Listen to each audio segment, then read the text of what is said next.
I mean, I do love like all of the classic literature nerdery. Yes, it gives me like a special little glow in my heart of like, I know what that's from. I know what that's a reference to. And I push my glasses up my face.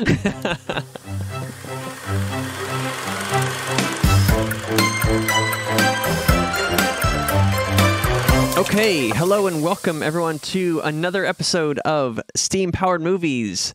I'm one of your hosts, engineer and producer Mike Fraedrich, here with...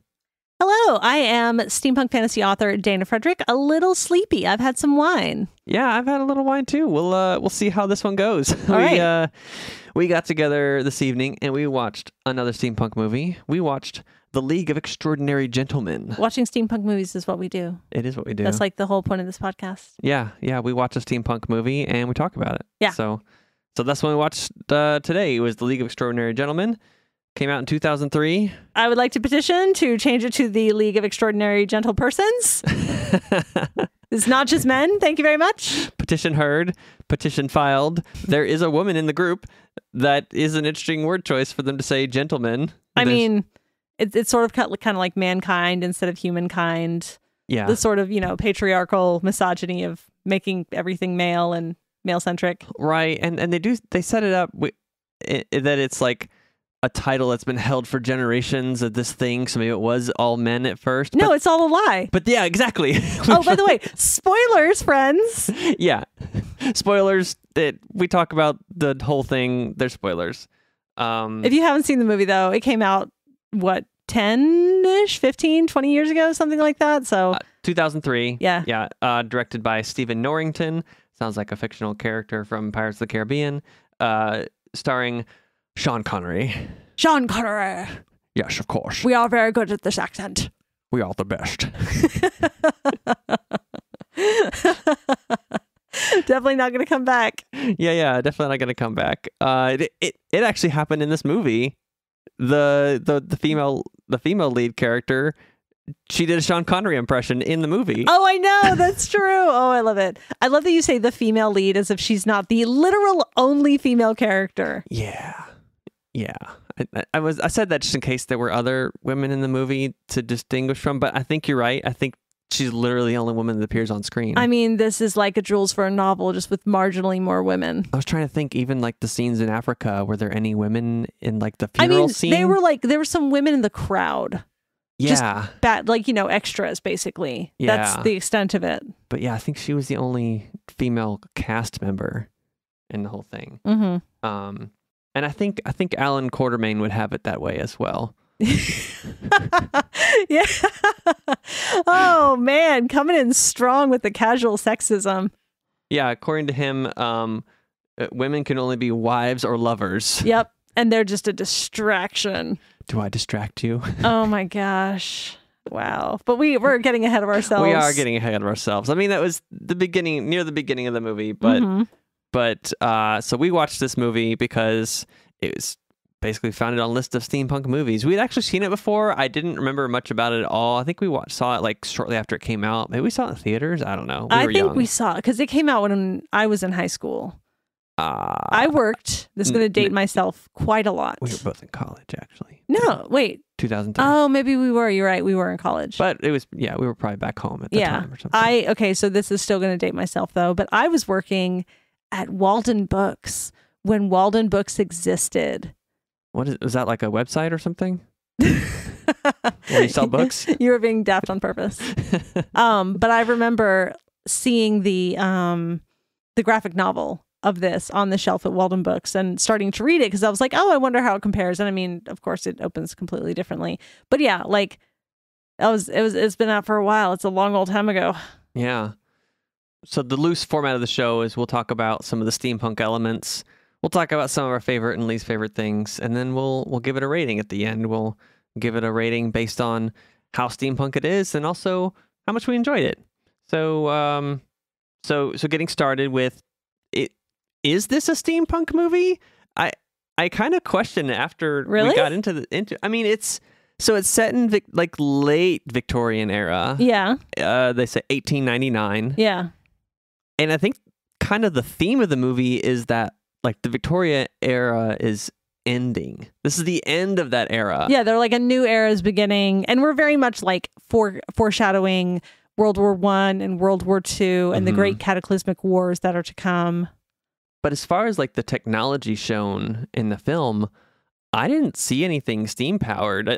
I disagree. Really? Okay. Yeah. All right. Well, catch me up. Correct me. Tell the listeners. I think the Nautilus, and this is so interesting because we have seen 20,000 Leagues Under the Sea, which is referenced in this film. I've read a lot of the books that are referenced in this film. Mm-hmm. So this is going to be really interesting because now we can do a comparison of 20,000 Leagues Under the Sea Nautilus and League of Extraordinary Gentlemen Nautilus. Oh, so different. Yeah. I mean, it was enormous. It was ridiculously huge. Like, crazy, yeah. You're not hiding from anyone huge. No.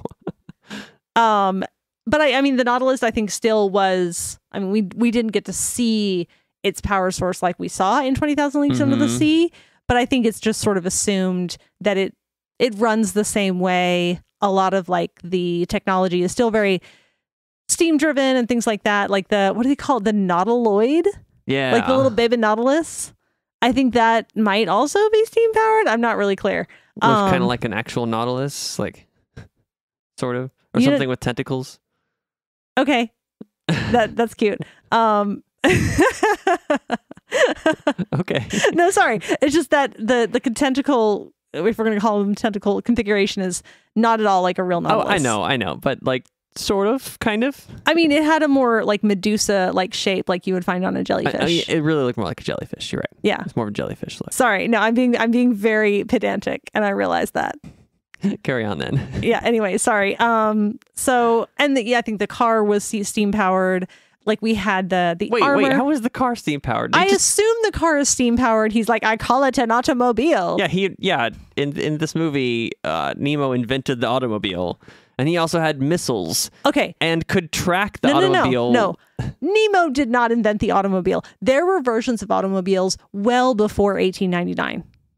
But he said, I call it the automobile. Okay, that's what he says. I think this is the movie trying to be clever and like, look, we invented a thing before it was invented. Like, no, you didn't. Automobiles existed beforehand. No, but Dana, we're Americans. We don't know. We do not acknowledge the existence of automobiles before Henry Ford. You and I have literally been to the Museum of the History of Automobiles. Yes, it's in England. In Booley. Yes, in England, which America doesn't recognize. Anyway. Yeah. But yeah, so much technology in this thing I think it was basically just magic. Like throughout the movie, it was just like, okay, we now have a thing that we need. You know, we have tanks. We have Gatling guns. We have tracking systems that are like little pieces on a wall, but we don't know how it's tracking. Look, okay, I don't disagree. A lot of this was very like, just hand wave right past it. But I do think that like, I hold that like the tank was probably steam powered. I don't know how the Gatling guns work because like they're machine guns essentially, which weren't invented yet. Mm-hmm. What do you call it? Like the tin suits and like the armor plating. Okay, not necessarily steampunk. Like we had plate armor well before the Victorian era. I grant you, but I do get the vibe of like, this is the era of like trying to invent the Ironsides and, you know, trying to develop all of these technologies that were very nascent in that period. So I'm holding that these were like early versions of Kevlar and things like that, that, you know, had some artistic license taken like all of us steampunk authors do. Okay. I'll give you that it had like kind of some of the aesthetic and like the thought behind what steampunk would be, and that, you know, taking pieces we have at the time and doing something different with it and being kind of futuristic. But we didn't see how any of it worked. It was just magic. No, I'll grant you, it was very much just magic. Like, it just works. And Don't you ask mentioned, questions. can we talk about the worst invention that they had in there? Which one? Okay, I think, well, the least useful is the Ironside man suit with a flamethrower. That's the worst weapon to pair with that. You've essentially locked yourself inside a tin can. He's that you cooking can boil. himself. I know. No, you're not wrong. And it's extremely heavy. Like you saw by the way he moved that it was very heavy. Yeah, he moved half a mile an hour and he's lighting everything on fire around him. Like, okay, great. Now you're going to be on fire. I mean, they did an iron suit. They hand waved past a lot of the technology. Like, oh, we take a vampire's blood and we can just make vampires. Like we stole a bit of the Invisible Man's skin and we can just totally recreate the formula, which like, yeah, if you have a, mass spectrometer, you might be able to start recreating stuff, but you don't have GMS mass specs. Right. And can we mention that they did it in like days? Or sorry, GC, gas chromatography mass specs. Okay, whatever, nerd.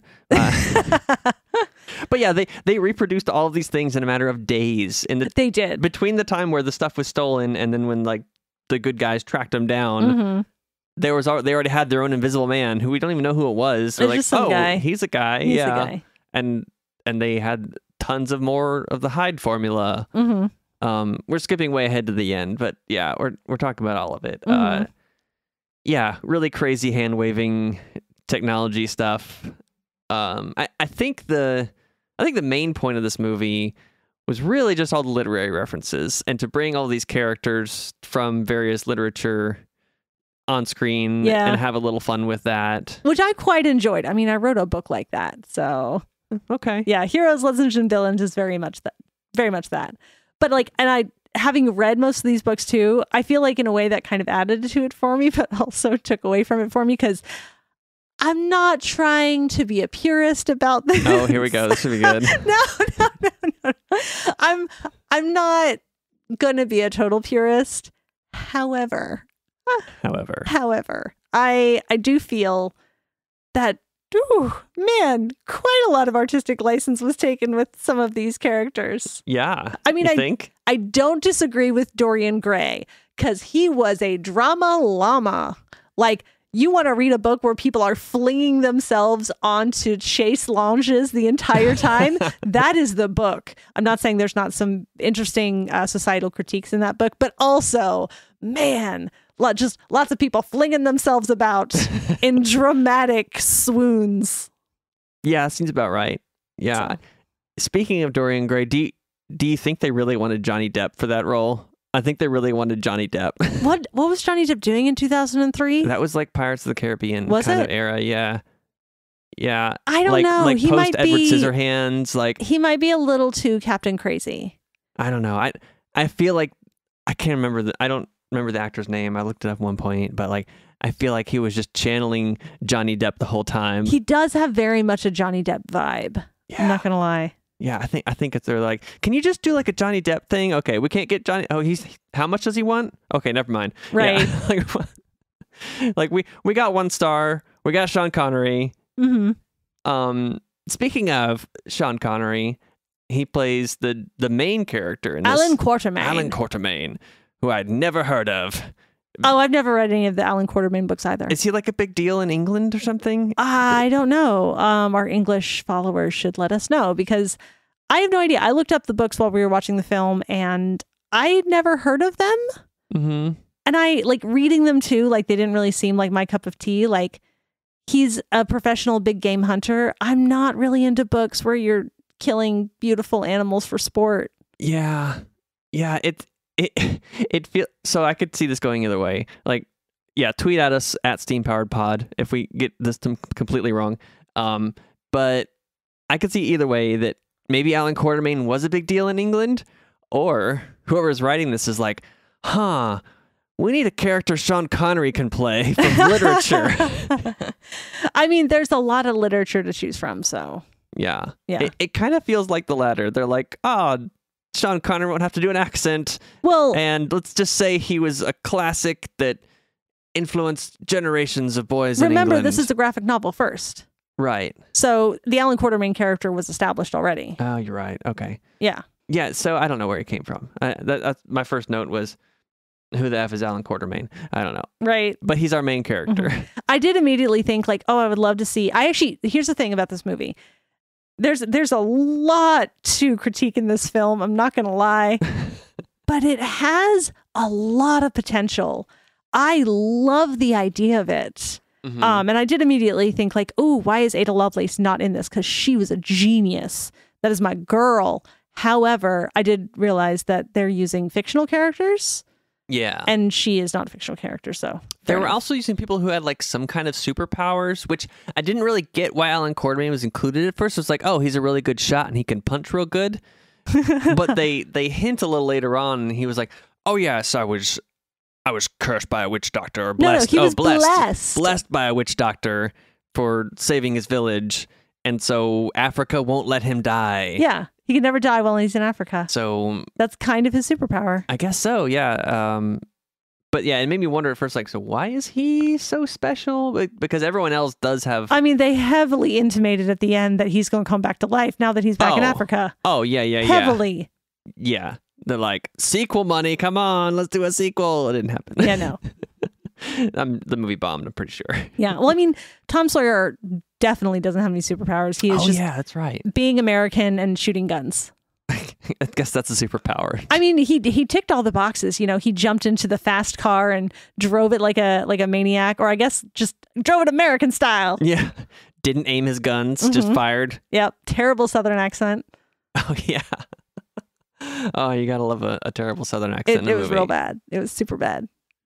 Yeah, an interesting thing I found about this movie is like kind of a weird combination of like relying on people knowing the stuff from literature and not explaining, but also like super over explaining just a few things. Like what?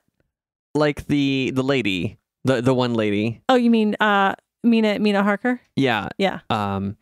That they have the scene where we don't know what her thing is yet, right? They have the big fight and she's held with the knife at her throat. She's like, oh, you act like I need them to save me. And then she like bites him and sucks his blood and like and all rips that out stuff. his throat. Rips out his throat, and we're like, oh, she's a vampire. And then like the next scene is her explaining, I'm a vampire. Like, yeah, we know. We got that. I mean, I think we've talked about this before, if not on the podcast, definitely in real life, where, you know, as writers, you kind of have to like figure out what line you want to draw for like explaining to your readers, and then just being like, okay, some of y'all are not going to get this and you're just not the audience for this. There was also one thing that caught my eye that was really funny to me. The scene near the end where Mina has Dorian Gray in his bedroom, and we know because dialogue told us that his painting would be in the bedroom. Yeah. And they are in the bedroom, and they say the bedroom, and they show a painting several times. So we're like, okay, that's the painting. And then there's one spot where like we're focusing on Mina, and then they have a shot of her looking at the painting, and then clearly voiceovered, her voice saying, oh, the painting. Like, I almost died laughing at that just because it was so like... It is very like, and now this is how we're going to do the thing. Yeah, it was like, we're going to fully explain this in case you didn't get it. I just thought that was funny. Another funny thing is I wanted to start counting how many times Dorian Gray just says, Mina. Just as a single line of dialogue. Yeah. It had to be at least 12 times. Yeah, he definitely had a vibe. He had a real strong vibe. I think that was half his dialogue, was just saying her name in some sort of alluring voice. Is it? Well, I trying suppose to be. It's trying to be. He's just a smarmy git. Yeah. But, I don't know, kind of one of the more interesting characters to me. Not if you've read the book. Okay, well, I haven't read Sorry, the book. yeah. And oh gosh, this is again hard for me. I'm trying not to be a purist about this, but like there were so many things that they put into the characters that are not, oh gosh, I don't want to be this person. Well, give an example. What's an example? Okay, so not accurate to the books.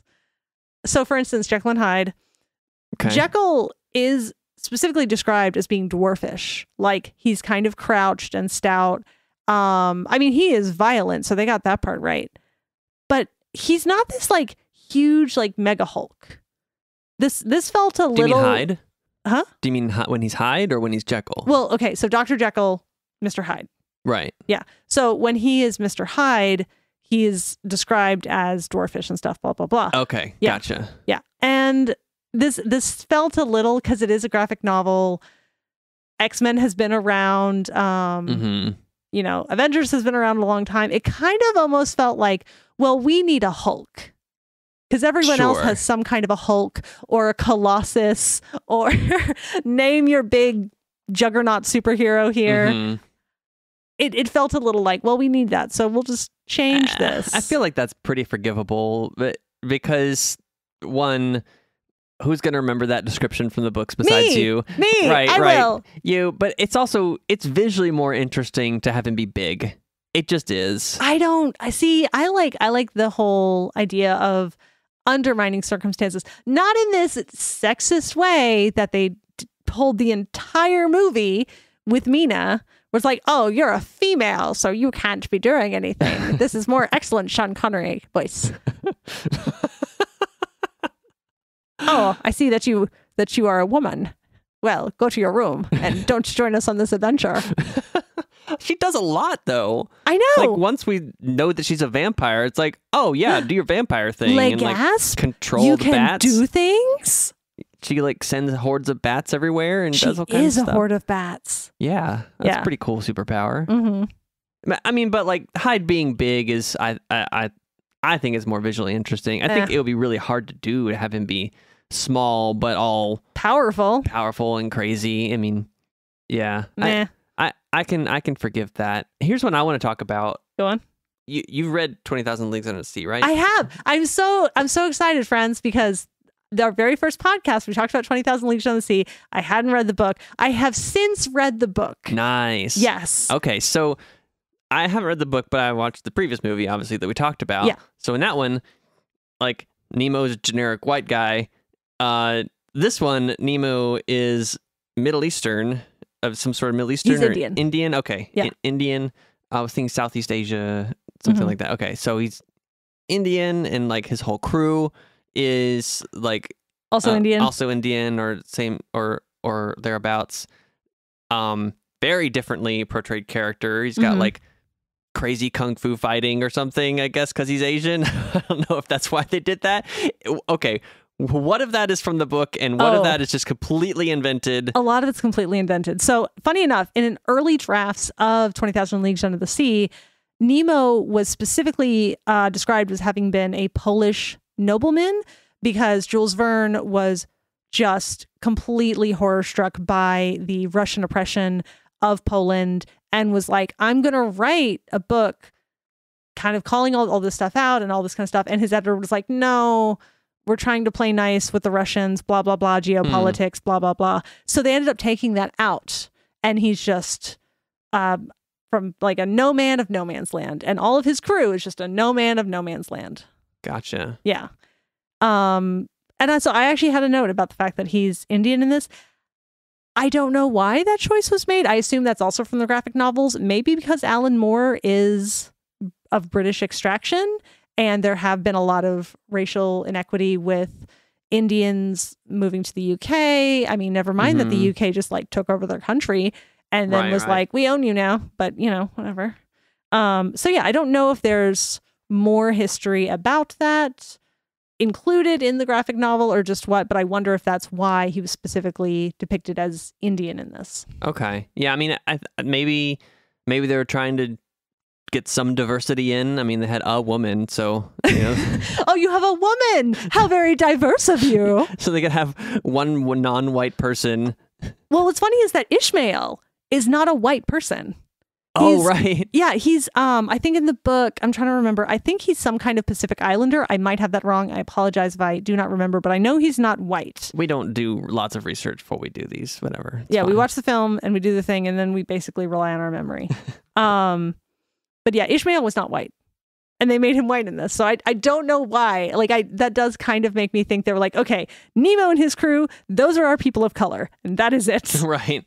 And I mean, also the African crowds in Africa, that is it. Yeah, although the thing about why he's from India specifically, maybe, I think all of the members of the League are from some British ruled territory. Mm-hmm. I mean, or British at some point owned a quarter of the world. Right. It was the empire on which the sun didn't set. I'm assuming Alan Quatermain was in South Africa, I guess. Tom Sawyer from America was an English colony. India, an English colony. It wasn't just South Africa that England took over. Like a ton of European countries went and wreaked havoc in Africa and took over bits and all kinds of stuff. So right, but like maybe that's. By the way, I apologize to UK friends for referring to you as European. Apologies. And the whole point. Well, the fake point of getting the lead together was for Queen and Country. So they went to the colonies and gathered all these extraordinary people from the colonies to come serve this great mission, which was a giant MacGuffin. Yeah. But yeah, the Nemo thing, I did think that was kind of interesting. Yeah, the depiction of the Nautilus, completely different. Yeah, like you said, not hiding anywhere. It's ginormous. It's huge. It's ridiculous. Ridiculously large. They just like rock up to Venice, break a few bridges, and just like, oh, I guess we're here. It's lots of really bad CGI. There's a lot of bad CGI. It dates this movie very specifically. Yeah. It's rough. It's like, this is an early 2000s movie with not a huge budget for CGI. And some of it was like, why? Why even try? Why do it? One of the first ones that caught my eye was when they first showed the Nautilus. It's coming up out of the water, and you got Nemo standing there. And it's not even like an impressive looking shot, that it's just him standing in front of a green screen. And then the ship is going by so fast that like if it was actually moving that quickly, like the whole place would be exploding. Right. It was just completely unrealistic.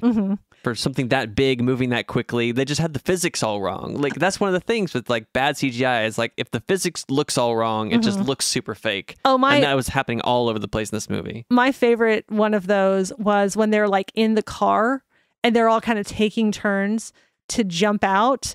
They all just very clearly are in a stationary car and they're like hopping out onto the road because they just like boop, just right onto the pavement like it's nothing, like no tuck and roll, no like, you know, inertia to kind of fight against. They're just like boop and I'm out.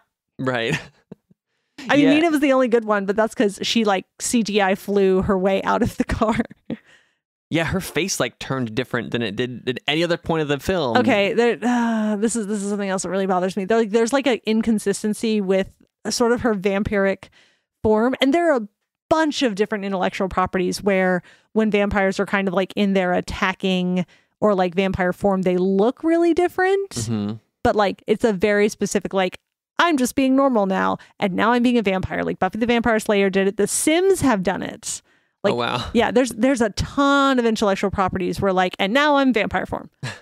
I think some of it just felt like this whole movie, they were kind of just throwing stuff at the wall as far as literary references or like folklore references or whatever fairy tale or thing they were stealing from. Like they just threw in an 80 days around the world in 80 days reference early on. Right. They're like, oh, so-and-so made around the world in 80 days. Like, right. Which is a weirdly meta kind of because so Jules Verne wrote 20,000 Leagues Under the Sea and Around the World in 80 Days. Yeah. Yeah. And it's just that was like, that's such a weird meta thing because like, yeah, that's the same guy who invented the whole Nemo and Nautilus thing. Well, I guess they're just imagining that all of these fictional characters exist in this alternate universe. Okay, that I actually don't agree with that because that's too bonkers. Because then it's like, what? Any time someone creates a fictional work, then it becomes real? No. This is it's different from all. So you know how you know it's an alternate reality is that early in the film there are Zeppelins. Oh. They blow them up. They blow them up, but there are Zeppelins on screen, so you know it's an alternate universe. And the books in our universe are stories about the characters in that universe. So that's what it is. But then he's still mentioning Jules Verne and 180 Days and you're saying he's referencing a real world event in his world. Exactly. Oh, I see what you're saying. That's what it is. See, it really happened there. It's not a book. I see. I totally see what you're saying. All right, I'm with you on this. Okay, fine. I think that, and like the Call Me Ishmael thing was totally random. Isn't that from Moby Dick, right? Yeah, that's how he introduces himself. In fact, it's the very first line of the book. Call me Ishmael. But like again, that seemed like another just like throw it at the wall kind of thing. They're like, oh, let's have this guy say, "Call me Ishmael." This is so nerdy. The book nerds will love it. And there's a line, I don't know what it's from. There's a line that Sean Connery says, it's like, "Parting is such sweet sorrow." Shakespeare. Okay, I knew you would know. I was like, that's a literary reference. I don't know what it is, but it's so like pasted in. It's from here. Romeo and Juliet. That's right. Yeah. Okay. So things like that just throughout that were just like pasted in. Here's a reference to a thing. Okay, while we're talking about literary references, I have questions about the sort of phantom character. What accent was he doing? And at which some point Sean Connery says how operatic. Yeah, yeah. But like when we hear him That's talk, meta. I was like, that's super meta. Is he German? Because the Phantom was French, but he didn't sound French. He just sounded grumbly and angry, and I am from nondescript European country. Yeah, I think that's what they were going for. That sounds about right. I don't buy that dude can't do a specific European country's accent. I don't know. Maybe he was trying to be vague so no one could identify him. I don't know. I don't know. Yeah, and that's another random reference is that this character M, which at first you think is like a James Bond reference because he's the guy in charge kind of orchestrating this thing. Mm-hmm. And it did have like a Bondian, James Bondy kind of plot. A bit. The Arctic lair was very James Bond. You're right. It is very like a supervillain kind of lair. Like so cliche. I wrote that down even. I thought that was hilarious. But then we find out that M stands for Moriarty. Yeah. He's from Sherlock Holmes. But we got a clue as to that because in the very first scene where they're like getting shot at in the library, in Dorian's library, somebody calls after him and says James. Oh, really? Yeah. Oh, I missed that. Mm-hmm. That's good. Good catch. Cheers. Okay. So there was a clue in there. Yeah. Because if you've read Phantom of the Opera, you know the Phantom's name is, Oh, I don't remember. Eric. That's right. Yep. That's right. Yep. Yeah. But yeah, it feels like the Phantom mask thing was like another like, this is sort of a reference, even though we're not taking it literally. This is fun, but yeah. Yeah. So many cliche things. So many cliche things in here. The villain monologue. But okay, I want to stand up for the villain monologue because in this it served a purpose. It wasn't just him monologuing to monologue. Yes, you're okay. I give it half credit because it did that. But then at the very end, he then explains why he's still talking. Yeah. He explains the explanation. Which I think. I mean, that is just self-indulgent at that point. Yes, totally self-indulgent. We had the snowy layer. We had at one point there's the bad guys, they're firing their machine guns and they're laughing maniacally. Yeah. Oh, I know. That got weird. Yeah. That got super weird. You noticed like it we too. know they're evil. We already know that. Like we know they're baddies. We don't need to like see them basically be psychopaths. Yeah. I think at a certain point, like the movie as a whole is so kind of like campy and not serious that you kind of just buy in a little bit. A bit. It does have very much that like kind of pulpy kind of feel. Yeah. From like the 1940s where like the bad guys are really bad. They're not complicated at all. Oh man. Yeah. I do wonder though, like the whole thing with Moriarty. Why? Like you could have just, done your stuff and not gathered your group of superheroes. You didn't have to do that. Yeah, no, none of the plot makes any sense. No, the plot is, it is there, I guess. The plot, what did I say? I wrote down MacGuffin Mania. That's the entire plot.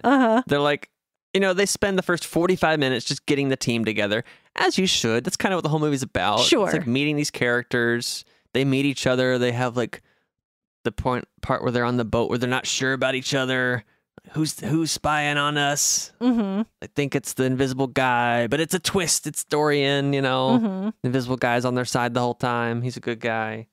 But then, there's no reason. The whole thing in Venice ends up being nothing because it's fake. He's just attacking Venice to get them together.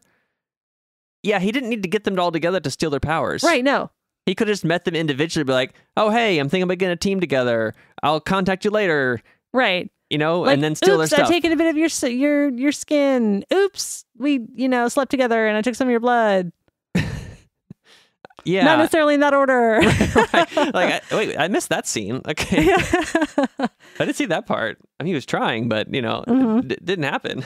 Yeah, I did not like that scene because, like, they kind of set up this whole thing of just like, oh, you're a woman and this is all you're good for. And she's like, no, I'm going to subvert your expectations.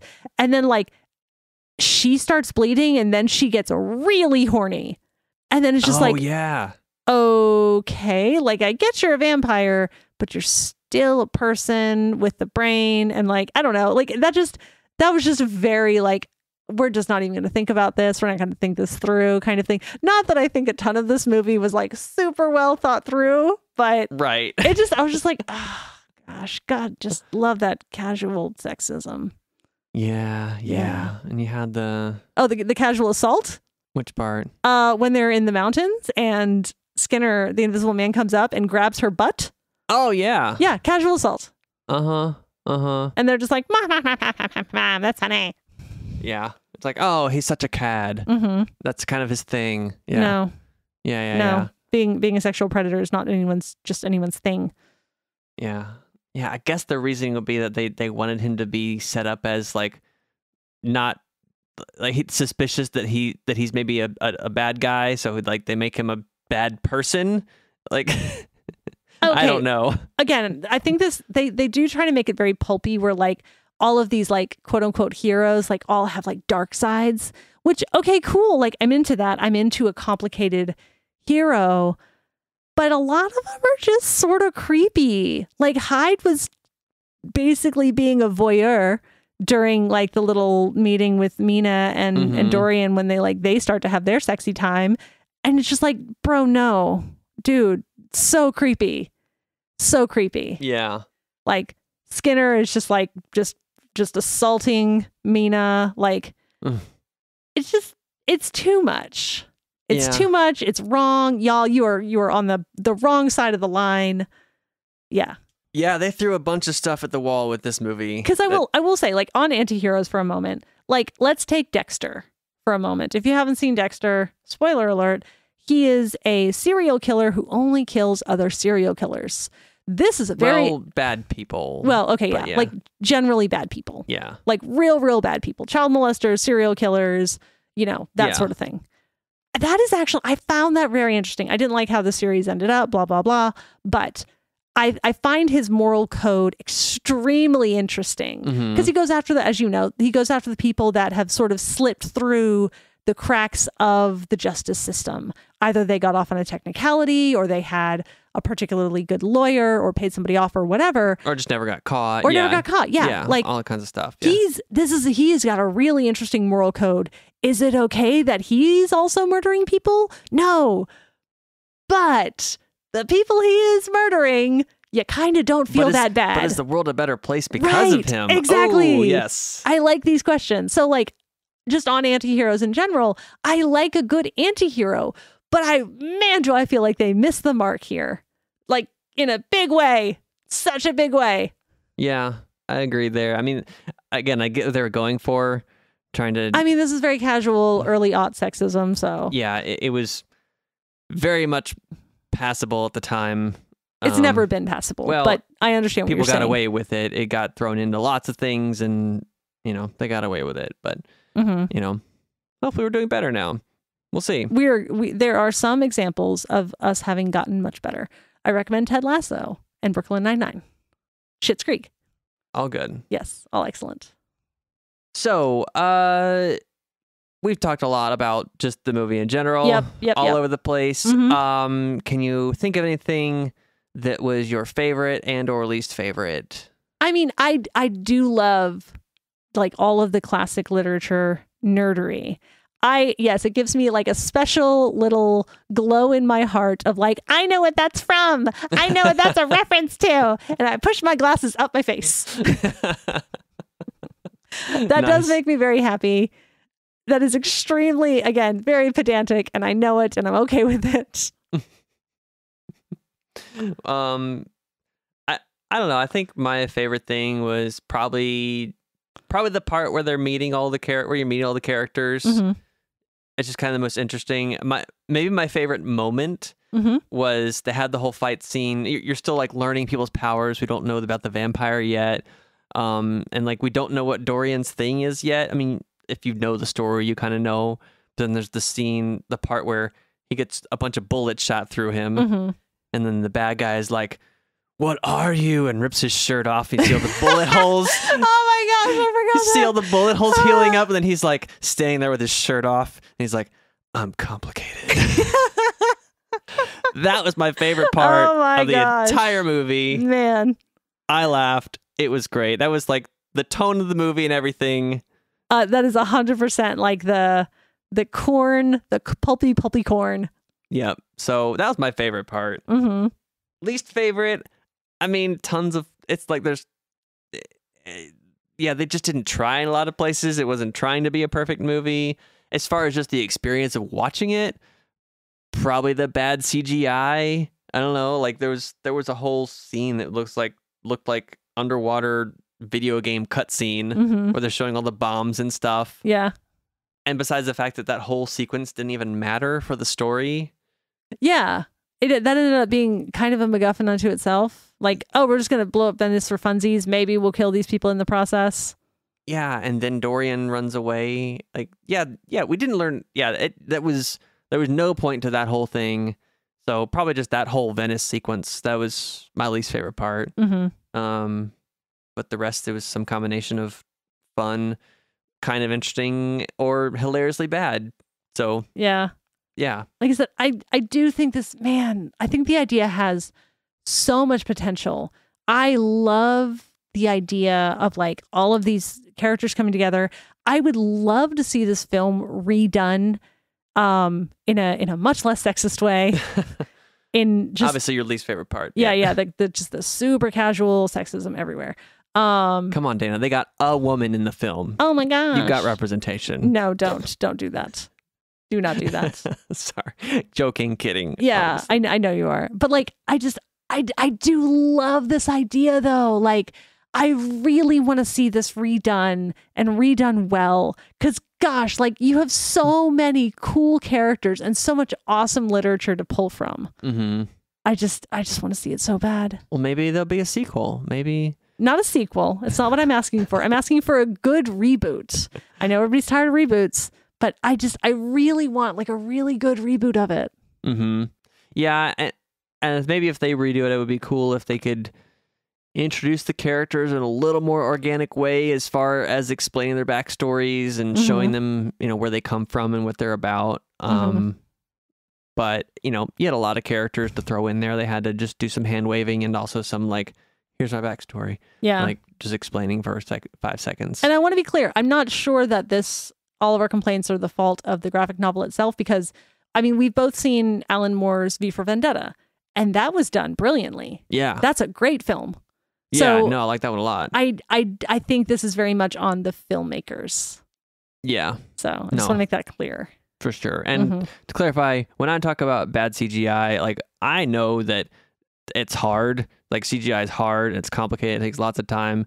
And I understand that most of the time when it turns out bad, it's not like the artist's fault. It's they weren't given enough time or money or resources or whatever. So yeah. Again, that's more on like the people in charge than, the people doing the actual work on the ground level. Because usually those people are very good. Yeah. You can look up stuff and be like, oh, this effects studio did these 2 movies and one of them is really good and one of them is really bad. And they're like, that doesn't make sense. But you look at the direction, you look at the budgets, and you can understand that stuff. So enough about that. Time to rate this movie. Okay. So we're going to give first a rating of how steampunk this is on a scale of 1 to 5 steam engines. Yes.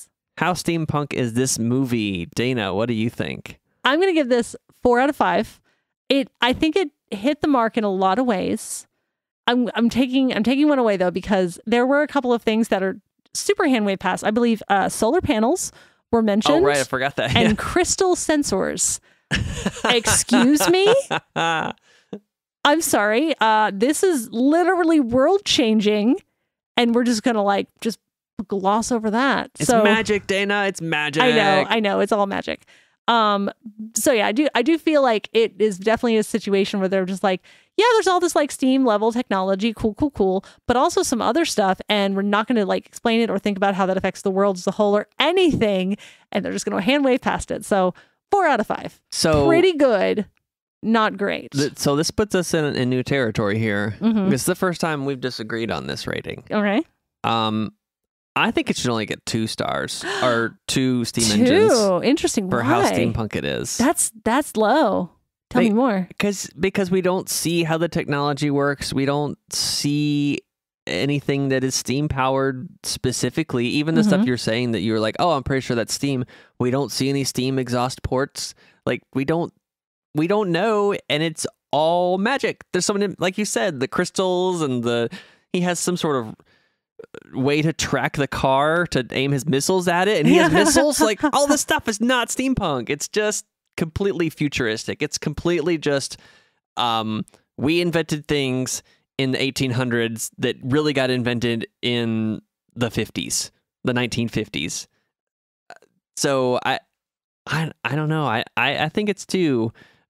Do you think we can come to a consensus to give this a... No, I don't think we need to. A master rating? I mean, if we average it, then it's going to be 3 out of 5. Right. There you go. There's math.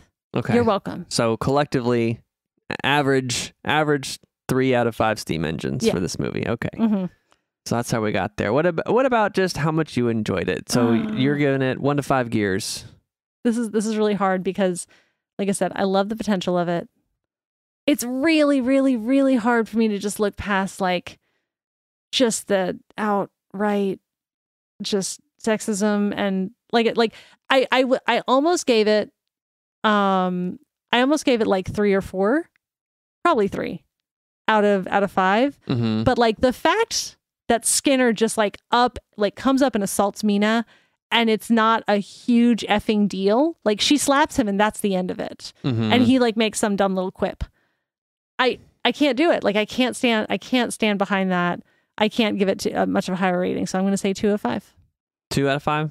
Okay. Yeah. That seems fair. I was like in just the last couple minutes waffling back and forth in my head, thinking 2 or 3, 2 or 3.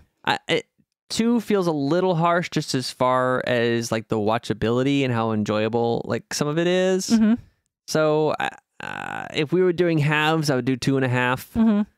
I don't know if I want to cop out. Yeah, I'm going to cop out. I'm going to do 2.5. All right. I'm giving it 2.5 top hats. We will take decimals to the first place. 2.5 top hats. So like 2 full-sized top hats and one half. A dead man's hat. There we go. 1 dead man's hat. So it's 2.5 top hats as far as how enjoyable I think this film is to watch. Like it's watchable. There's some fun moments. It's complicated. Oh my gosh. I love that you did that. So, yeah, we did it. We watched The League of Extraordinary Gentlemen and we talked about it. That's what we promised you here on Steam Powered Movies. Yep. Any final thoughts, Dana? No, although I would love to hear other people's thoughts on Twitter about this film. Yes. Tweet at us at SteamPoweredPod. Go to steampoweredmovies.com for links to previous and future episodes and more information, links to all the things that we have out there, past and future, whenever you are listening to this. Yep. Leave us a review on whatever site you get your podcast from, Apple Podcasts or Stitcher or whatever other podcast player. Please leave us a nice review. If you leave us a 5-star review and write something really great, maybe we'll reference it in a future episode. Maybe, there you go. Maybe not. Maybe we will. We would love that. So thank you for listening. Thank you for tuning in so far. Hope that you do in the future. Hope you have a great day. Thanks, okay, y'all. Bye.